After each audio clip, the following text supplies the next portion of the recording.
Let's begin with a word of prayer. Dear Heavenly Father, we thank you for this day. Again, Lord, I thank you for these students, and I just pray that you to keep us safe from the weather and help us to learn a little bit about modules today, Lord. In your name I pray. Amen.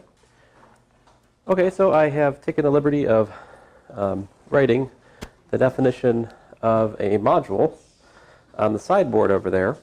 And so what is a module? He says basically it's something it's kind of like a group action. I mean, there's some kind of set M, and we're describing how a ring acts on that set. Now, the set M has to be an abelian group under an operation, so it's basically, it's got an addition, this set M, right? But then there's some way for a given ring R to act on M according to these things. So again, we have an abelian group M, and then the action of the ring on M, which we denote by Rm, right? So that has to. Should have brought my laser. So this is Rm. That's the action. So we're combining something in R with something in M. We get this thing called Rm, and it has to satisfy these really natural relations, right? Like the sum of things in the ring. Remember, a ring is a ring, so it's got an addition and a multiplication, right? So the addition in the ring has to kind of play nice with the action of the ring on the set. And also we've got this kind of sort of, it's not associativity, right? But it kind of looks like associativity. And then also the addition in the set has to, play nice with the multiplication by the ring element. Now, so I will refer to this action as multiplication by the ring, right? But in principle, it could be something else. Oh, I'm missing an important letter. Let me fix this. There. That's kind of better. Module. Now, let's see here. So let's look at some examples. So I am in part 3. So we've jumped back to chapter 10 now. We're on the introduction to module theory. All right, so I'm going to, well, I guess I should make a comment here.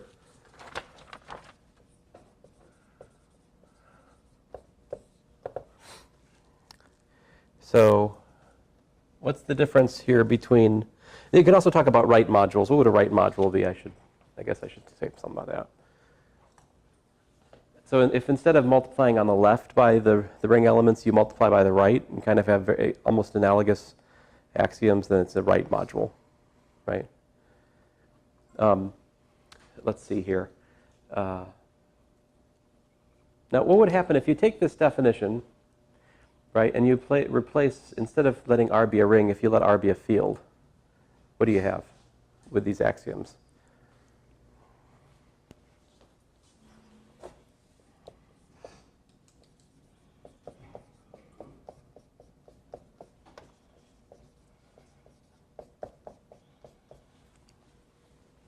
You can, yeah. Oh, you already did it. Okay, so if you think about the M being a vector space over a field F, right? And if you think about the ring just being the field, right? And if we think of the action of the field on the vector space as just being scalar multiplication, I mean, does scalar multiplication satisfy these things? Like, if I take a scalar R plus a scalar S times a vector V, what do I get? I mean, this is part of the definition of vector space, right? So the concept of a module is a generalization of a vector space, right? So, in other words, just try to give you the takeaway message here. Modules over a field, all right, are and vector spaces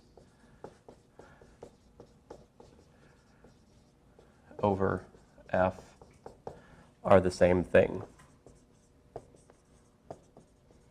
There is a obvious correspondence between both of these things, right? So next definition. Let R be a ring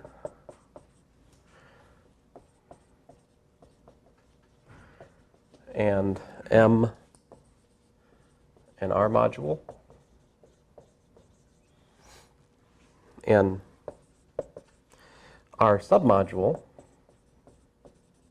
which is what I'm defining. Let's call it of M, is a subgroup N of M, which is closed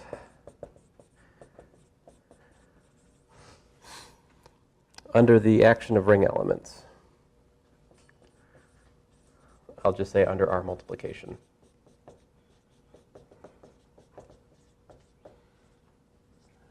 In other words, we have that Rn is an element of n for all R in the ring. All right? And for all n and n.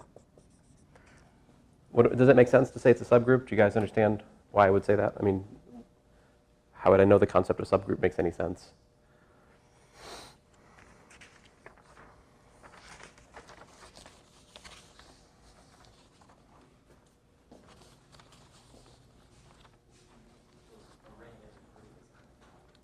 A ring is an abelian group, that's true, but that's not the abelian group I'm talking about. So the reason, the subgroup I'm talking about is a subgroup of M. So it's the set on which the ring is acting. So, in short, a submodule is just a subset of M, which is itself a module with respect to the multiplication of the ring that's given. It's just a restriction of the R multiplication to a subgroup. Now, that comment, it's good that I made it now because that will get very confusing in our next example. Example 1, let M equal to R.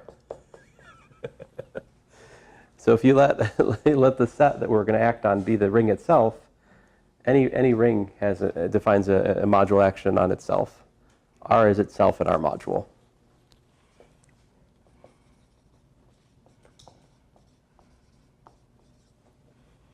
So we just do, there's nothing to write. I mean, it's, what can I say here? So it is itself an R module. The action of the ring element on a module is just the usual multiplication in the ring. All right? So this is like the comment that a field is a vector space, right? Because you can scalar multiply scalars by themselves, and it defines a vector space structure in a kind of stupid way. All right.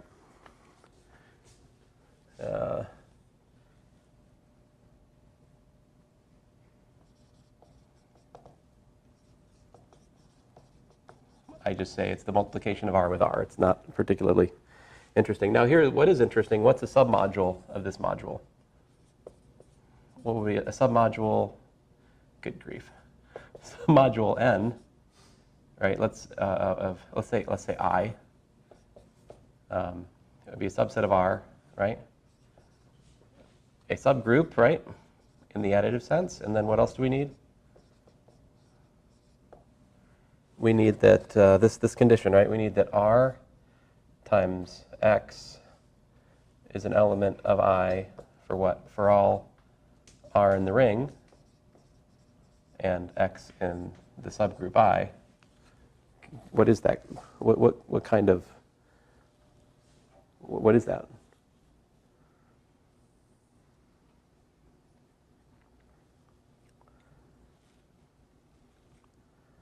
So we can multiply anything. What's that?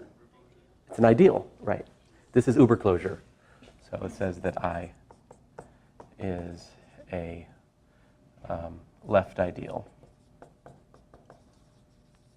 Now, we have primarily looked at commutative rings, right? So the distinction between left and right ideals is hard to see.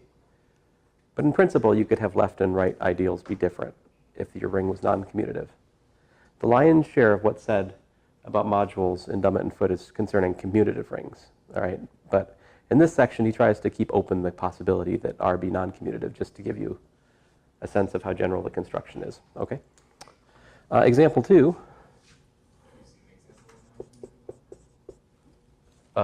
Yeah, let R be matrices. Matrix ring, matrix form a ring, and you could let it act on itself, matrix multiplication.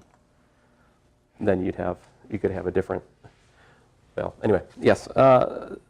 Next example, we'll let M equal what we usually call Fn, and the ring will just be F. And what's the module action? We just do constant times, x1, x2, xn is equal to what?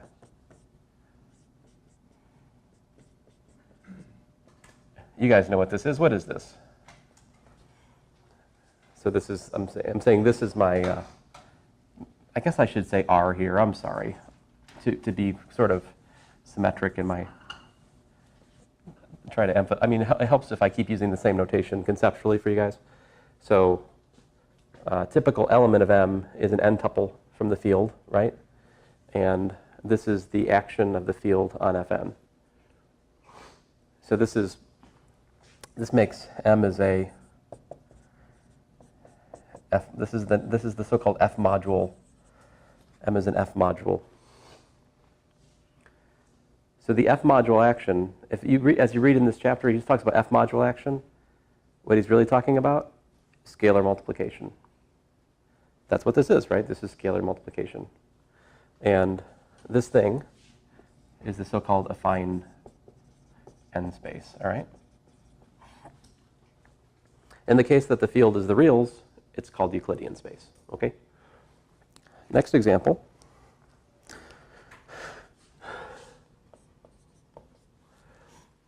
If we have R a unidal ring, what's a unidal ring? Ring with unity, right? One's in R, all right? Then we can look at n-tuples. This is almost the same example, right? So Rn, just n-tuples A1, A2, an, and some positive whole number, integer, I guess. Let's see here. So here AI is an element of R. R is again a ring. How are we going to, we can make Rn into an R module by how?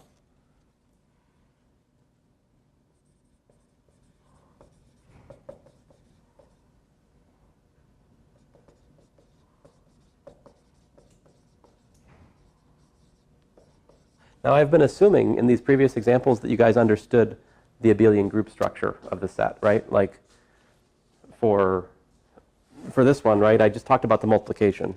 To me, the multiplication is most interesting. Usually the abelian group structure of the module is like just kind of clear from the example. So for the example 1, the abelian group structure was just the fact that a ring is first an abelian group, right? For Fn, what's the addition? It's just component-wise addition of vectors, right? Here, the addition again is just component-wise addition of vectors. And what's the R module action? It's the same as this, right? Again, we just do R times A1, AN, RAN, RA1, RAN, right? So that defines the action of the ring on n-tuples from the ring, and another important example. Now this has a name. This is by definition. This will be important because we always go back to this later. Rn is the free module of rank n over R.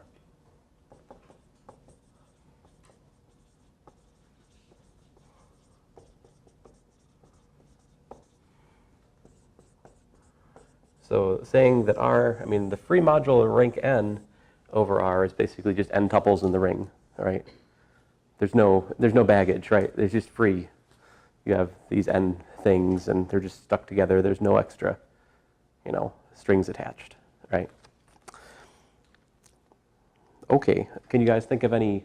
You could easily find a bunch of submodules of this thing, right? Like, for example, just zero out like you know, the last 3 entries or something, right? You take the sum of such things, it's again such a thing. If you multiply by the ring, the fact that 0 times any r times 0 is 0, it keeps the last thing 0. So, you know, you could think about a lot of different ways to like set different things here 0 and get submodules if you wanted, right? Just saying, you could do that. Example 4, he points out that if we have a given abelian group, we could give a lot of different, it's possible to give different R module structures to a given abelian group, all right? So for a given abelian group M, we may be able to have distinct R act on M, right?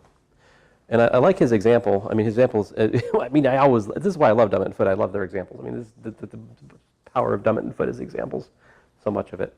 So a nice comment here, I think, is that if we let V be a vector space over the reals, right? Well, this is an R module, right? But what are subrings? What are subrings of the reals? Can you think about any interesting subrings of the reals?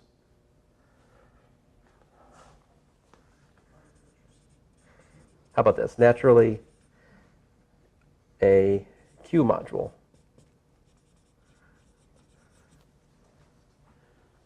Because you can look at scalar multiplication by rational numbers, and it satisfies the module axioms just the same. You could be weirder, though. You could just look at scalar multiplication by integers, right? The integers form a ring. I mean, the integers are the quintessential ring, right?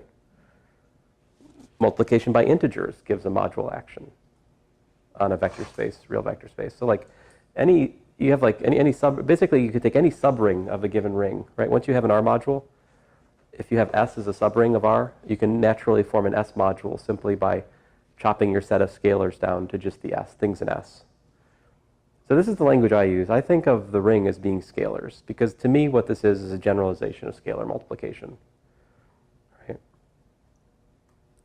In other words, the whole idea of module theory is really to generalize vector space theory and to replace the field with more generally a ring. It's how to work out linear algebra over a ring in some sense is what we're doing. It's more than that, though, but that's a good heuristic, at least to start with. Example 5 is not exactly an example. I'm going to make a definition, because, well, it says example 5, but I feel like it's more really a definition. If M is an R module, all right, and I, a two-sided ideal,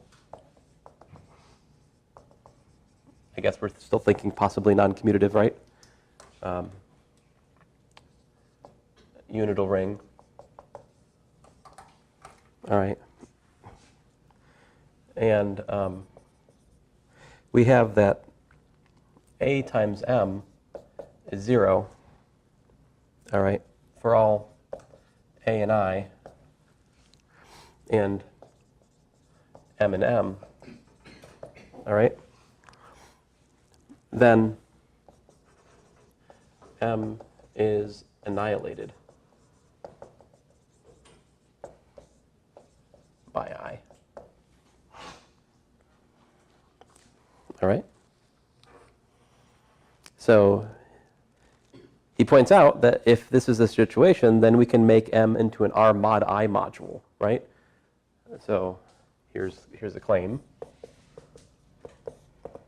First of all, R mod I is a ring, right? If we have this data up here, if I is an ideal, then this is the factor ring, right?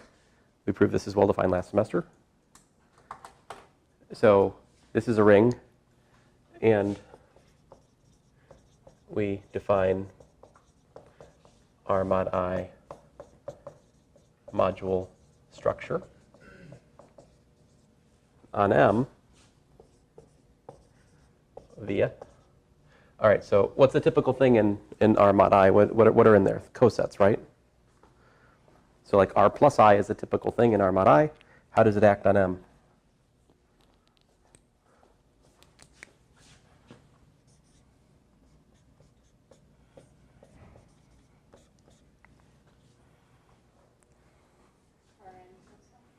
So you say Rm plus I, which is what I thought for a second. And then I noticed this on M, right? So I'm looking for a way to take, so what I have to find is something in R mod I cross M, right? And that has to map to M again. This is the multiplication of an R mod I module. So plus I over there is not right. It's not the right kind of object. Okay? I mean, I'm not saying that we're creating a module structure on some new set. I'm saying we're creating an R mod I module structure on M itself. So it's a simple fix, Leah. We just do this. And that works. Are we defining that? Yes. So this defines an R mod I module structure on M by that. Now, of course, there are things to check, right? Do we actually satisfy the axioms of a module with respect to this choice of ring and so forth, right?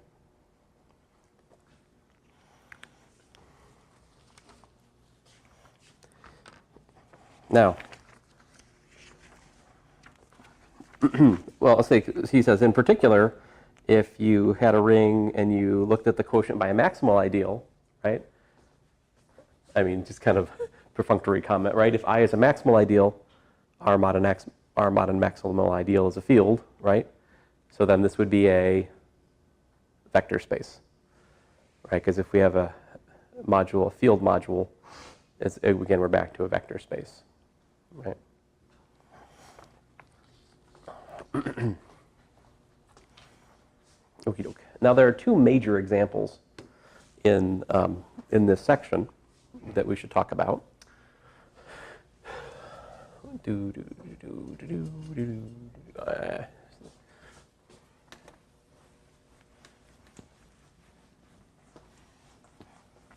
Mostly this section is about terminology that we need to refer to in the future, so there's not too much to prove here, really. It's mostly show and tell.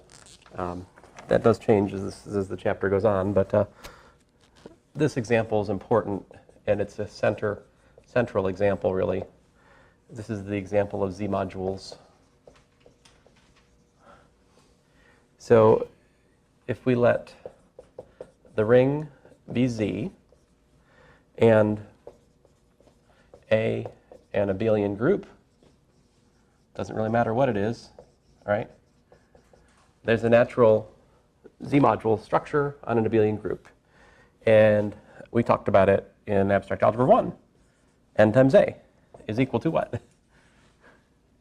So I'm multiplying something in the ring times something in A. So this A is playing the role of M in my definition, okay? So what is it? It's just A plus A plus A. It's 0, or it's minus A, right? This is for n greater than 0, n equals to 0, n less than 0. And there's n-fold of these, right? N-fold summands. And, like, it's not fun, but you can prove that, like, n times A plus B is equal to NA plus NB, right? And you can prove that N plus M times A is equal to NA plus MA, and you can prove that N times M times A is equal to NM times A. I'm not proving those things today. It was painful enough to prove parts of this last semester, like, but these things are obvious, but it's really annoying to prove because there's cases. Now, last semester I just sold it in terms of like justifying my notation for groups, right? But there's something deeper going on. We're really establishing that there's a Z-module structure for an abelian group as a way to look at it. And so, in fact, this is interchangeable. And so there's basically the observation here, takeaway here, is that Z-modules are the same as abelian groups.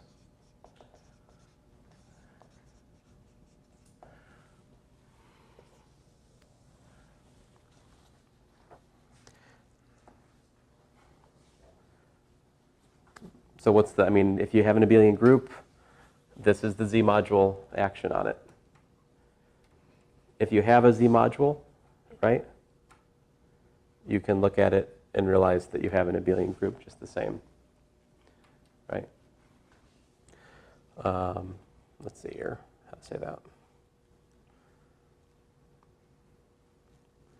Well, I think the converse direction is just kind of like duh, because you're assuming that M is an abelian group. So given a Z-module M, is M an abelian group? We said it's an abelian group in the definition, right? So like, anyway, enough. Now,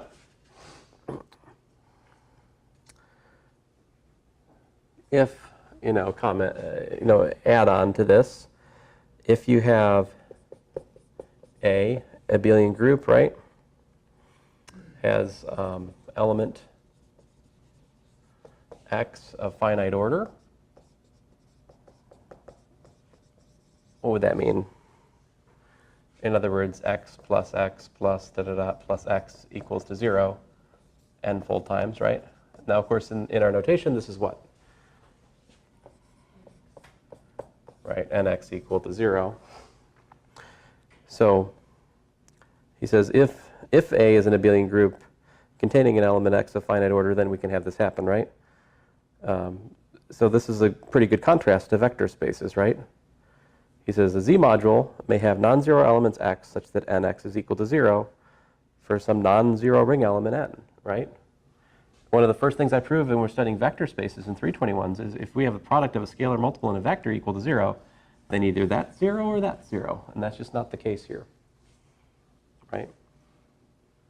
When you replace the field of scalars when the field of scalars becomes a ring, man, all kinds of stuff can happen. So, all right. Now, what would it if we had? Let's see here. He says if the order of A is equal to M, then by Lagrange's theorem, what do we know?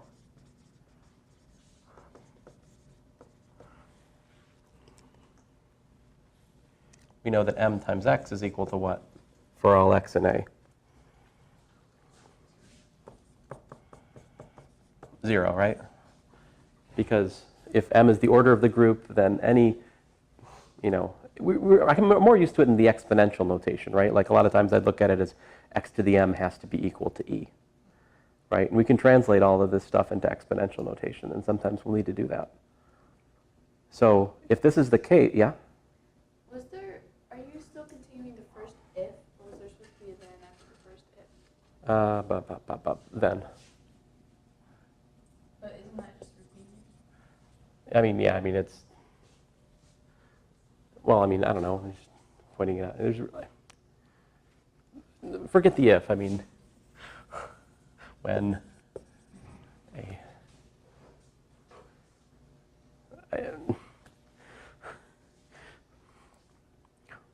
what's more interesting is the second sentence, right? If the whole group has order m, then that means that we have mx is equal to 0 for everything, right? And what's that mean?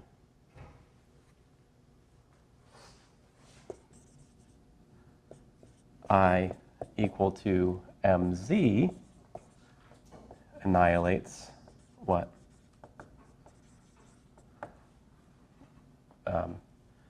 A, right?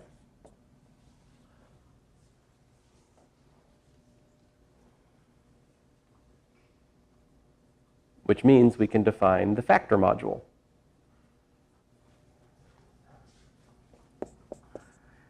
So we have, A is a Z mod MZ module.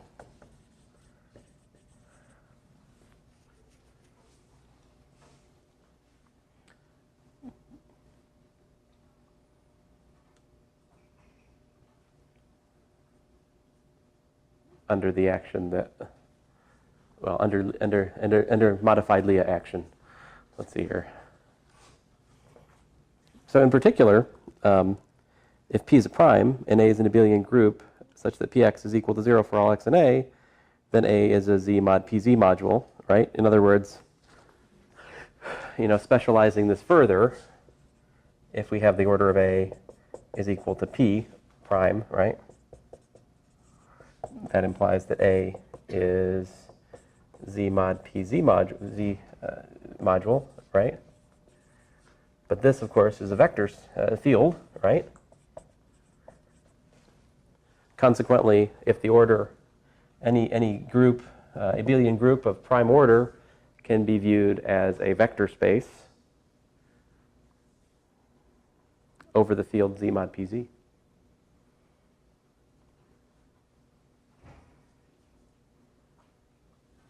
In fact, it doesn't have to be order prime. Let's see here. What can I say? I'm saying this wrong. This will work, right? But I could also just have, or alternatively, I get the same result, right? If I just know that, P times X is equal to 0 for all X and A, right? I mean, if I have that, that will also work. It doesn't have to be that the group is prime power, is prime order too, right?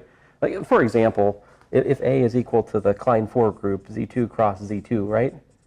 It has order 4, and yet every element in the Klein 4 group has order 2. Or order what? What's the order of the identity? I forget. 1. Okay, good. Thank you. So 0, 0 has order 1. Duh. But 1, 0, 1, 1, and 0, 1 all have order 2.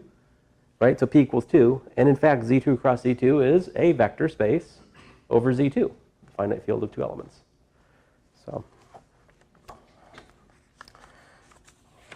So this is one thing that continues on throughout this whole chapter. It's an important example that we come back to.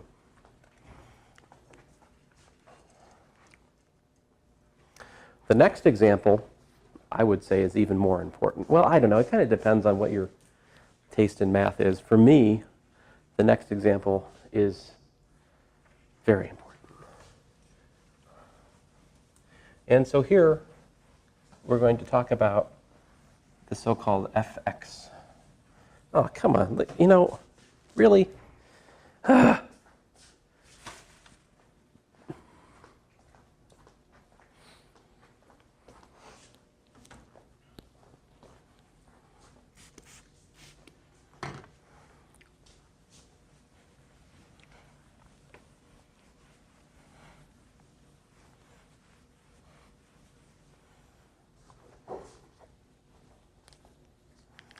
Oh, in fact, we don't need the, are you guys okay with we're done with this, right?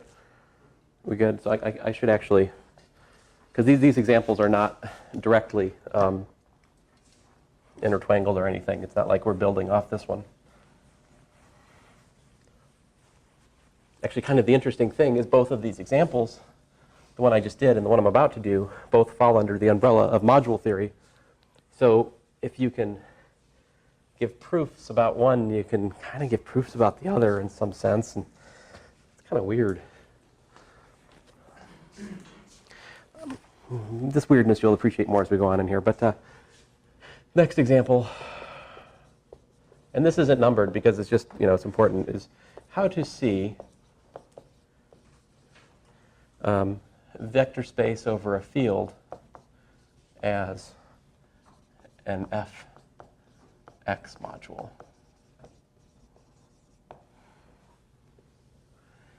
So again, this is a vector space over a field, all right? What does this mean? Just to remind you guys, I don't think you forgot, but what is this? This is like A naught plus a1x plus da da da da plus an x to the n, right? Such that a sub I, element of the field, right? And for all n greater, I don't know, whatever. It's unending, right? These are polynomials over the field. Now this forms a commutative ring with unity, right?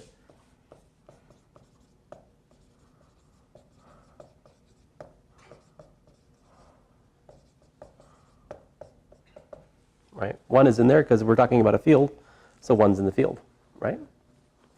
And okay, so he reminds us. So I guess the question is, what's the multiplication on the ring, though? Well,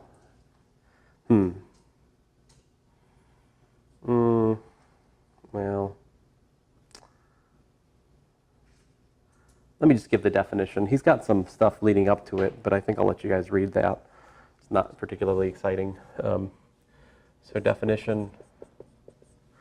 All right, if p of x is equal to a naught a1x plus da da da plus an x to the n, all right, is an element of fx, then define action of p of x on v in V by the following. And I'll explain in words what it is after I write down the formula. So what we're going to do is p of x is going to act on V. Here's how it's going to work. It's going to be a naught times V plus a1 times t of V plus, and so forth. Well, the next one will be a2 t squared on V, and t to the n acting on V. Now I guess here's what he's explained in the paragraph before this definition, is he's basically elaborated on what we mean by, like t squared. What does t squared acting on V mean? That means t of V, right? And so forth. Just like a sense of defining like the linear algebra. Right. Yeah. So this is essentially, what is this in terms of linear algebra? This is exactly what we would have defined as p of t, right, acting on V. If you want to allow that notation, we could. Right. We were looking at the polynomial in t corresponding to p of x and just letting it act on V. Yeah. I might put like that here, back there. But now, does that satisfy the module axioms? Well, yes. It's pretty obvious that, is V, first of all, the quote-unquote, the module here, if you will, is V, the vector space, right? And that, of course, is an abelian group with respect to vector addition, right? And,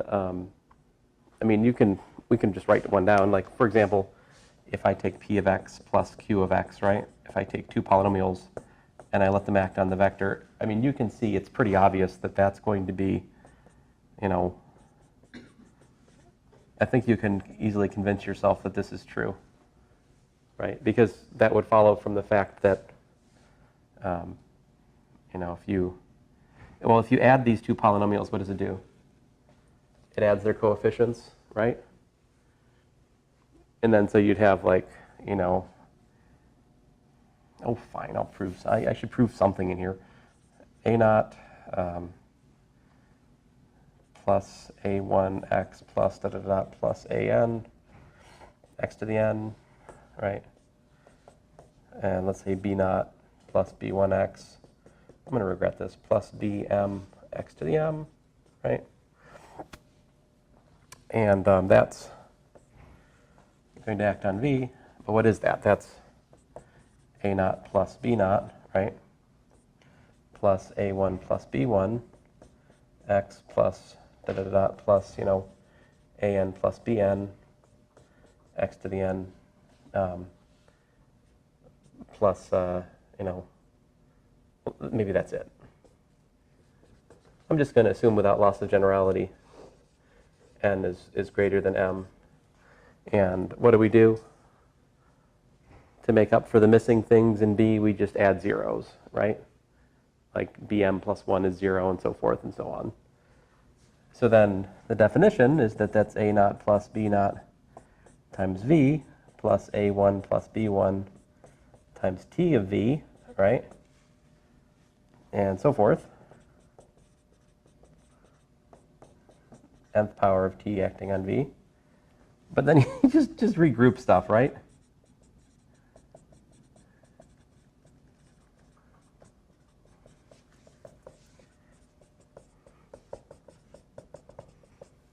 I'm sorry I did this proof. This is utterly obvious.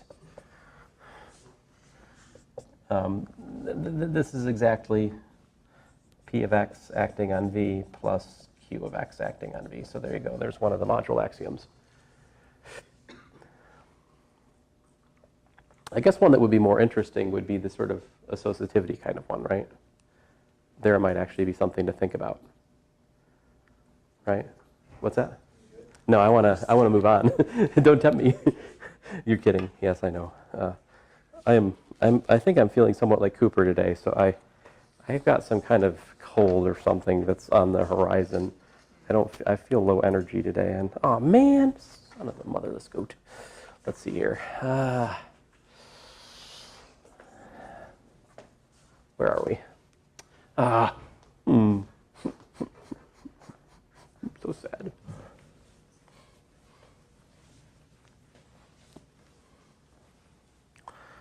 All right, so I really shouldn't have done that proof. Oh well.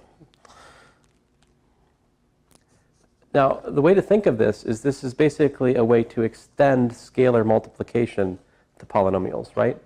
Scalar multiplication is a subring, right? So if you look at that idea of you could take this fx module action, right, and restrict it to the subring f. F is a subring of fx. And that would just be scalar multiplication, right? So in some sense, this is just a generalization of scalar multiplication, all right? But it's so much more than that. You notice that this module action does what? It attaches to the vector space V a particular linear transformation T. I have nowhere said that T is a linear transformation. Good grief. Seriously?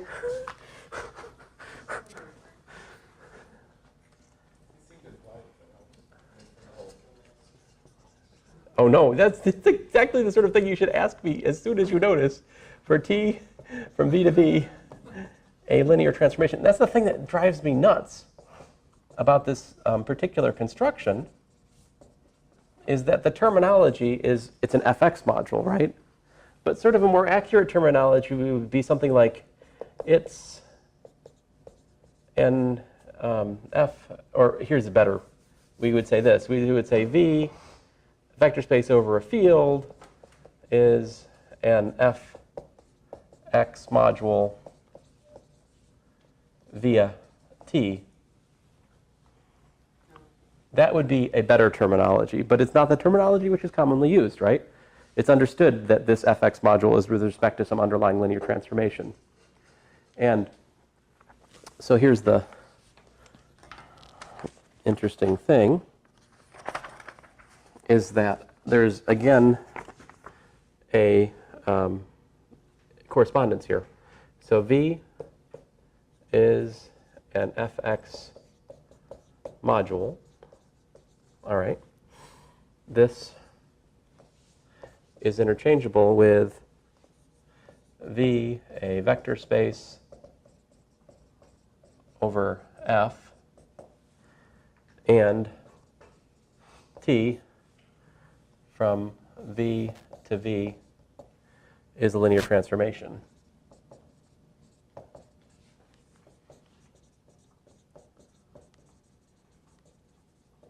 All right. Now, I mean, I have pretty clearly shown you this direction of the arrow, right? Because I've told you if we have a vector space and we have a linear transformation, here's how we define the module action, right?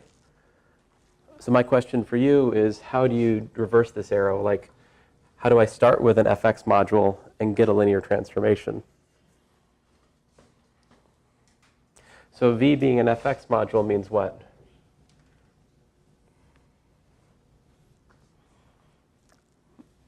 It means that we have f of x, acting on v, gives me back, an element. This is an element of v again, right? For all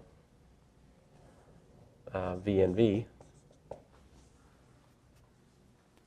And it satisfies those module axioms, right? So I guess my question is, how do you figure out what the linear, okay, how to say this? I can immediately see that V is an abelian group, right? If this V is an fx module, then that also means it's an f module because f is a subring of fx. So I get that V is a vector space from our discussion of subrings and modules with respect to subrings of a given module, right? So my question to you then, we figured out V is a vector space with that line of logic. How do I, what is T? How do you construct the linear transformation from the fx module? Let me just ask you the question. T of V equals to what?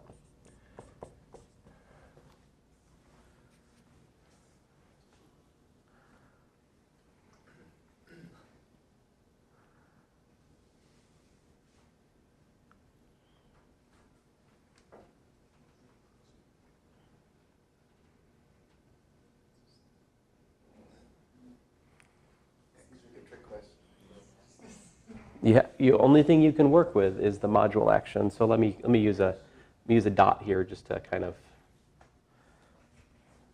let me add a dot. Maybe that helps. So T of V.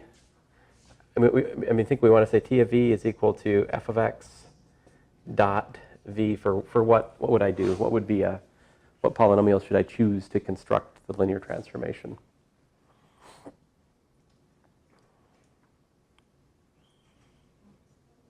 What's that? Constant. See, I think a constant won't quite work because that'll just be the identity transformation. X. Let's try that out. T of V equals to x v. Is that going to work? If I have T of V plus W, what do I get? X times V plus W, which is equal to xv plus xw by the module axioms, which by your definition is T of V plus T of W, right? Can I pull out scalars? T of CV is x times CV, right? But we assume that F is a field, right? So it's commutative. Oh, wait a minute. Oh, wait, no. Oh. I'm a little stuck on the scalars right now. And once I get my head screwed on straight, though, we can pull the scalars out. I'm just not seeing it right this second, and I know we're out of time. Let me tell you where we're going, though. The submodules of an fx module like this are subspaces of the vector space which are fixed under T, so-called T-invariant subspaces. And basically what this means is this fx module over T is somehow encoding how not just T works, but how T squared works, how T cubed works, how T to the fourth works, how all powers of T work, right? All at once. It's all there. So this fx module is just sort of a natural structure to study the structure of the linear transformation. It's not really about studying the structure of the vector space. It's about studying the structure of the linear transformation T. And the submodules of the module reveal to us actually what kind of linear transformation it is. This ultimately leads to a proof of the Jordan basis stuff. And on the flip side, for the Z modules, it ultimately leads to the proof of the fundamental theorem of finite abelian groups, the classification of Z into like direct products of Z mod various things. That's where we're going.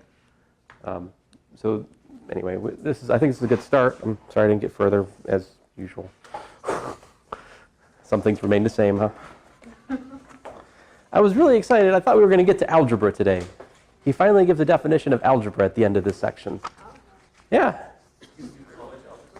College algebra. Well, you know, Finally get to do algebra in college. you're not going to be able to go to college in Lynchburg pretty soon. We'll all be universities, right?